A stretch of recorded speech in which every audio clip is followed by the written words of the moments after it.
ఇబ్బంది లేదు. మళ్ళా మన ఢిల్లీ వెంట మళ్ళీ పైసలు తెచ్చింది. ఇక మళ్ళీ ఈ ఫార్ములా కేసు మాట్లాడుతున్నారు. పై నుంచి కూడా మాట్లాడారు. ఇక నువ్వు కేసీఆర్ కొడుకు మీద విచారించమంటే ఇక గ్రీన్ కో సంస్థ మీద విచారణ చెప్తున్నాడు. గ్రీన్ కో సంస్థ మీద ఏసీపీ దాడులు చేశారు. మరి ఏం చేశారు ఏసీపీ దాడులు చేసి? అదొక పెద్ద సంస్థ. అనేక విషయాల్లో సమాజంకు ఉపయోగపడే కార్యక్రమాలు వాళ్ళు చేస్తున్నారు. ఇలా ఆ సంస్థ ద్వారా తెలంగాణ రాష్ట్రానికి ఆదాయం వస్తున్నది.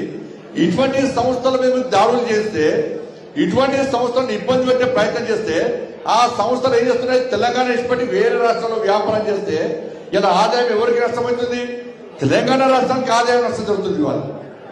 ఇవాళ గ్రీన్ కో సంస్థ నుంచి కాంగ్రెస్ పార్టీకి పైసలు ముట్టలేదా?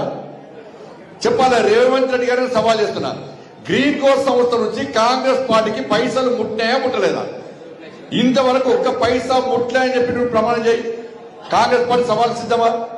గ్రీన్ కో సంస్థ నుంచి కాంగ్రెస్ పార్టీకి చందా రూపేణ ఫండింగ్ ఏదో రకంగా పైసలు ముట్టాయా ముట్టలేదా?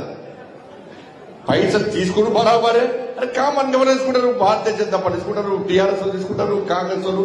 పార్టీని నడపాలంటే వాళ్ళ వీళ్ళ సహకారంతో ఎల్సీ నడుస్తాయి. పార్టీ నడిస్తే ఎవరు జబ్బులకు కూడా పైసలు పెట్టారు. కానీ పైసలు తీసుకుంటారు. మళ్ళా అదే సంస్థని ఇబ్బంది పెట్టే ప్రయత్నం చేస్తారు. ఇలా ఈ ఫార్ములా అట్లయిపోయింది.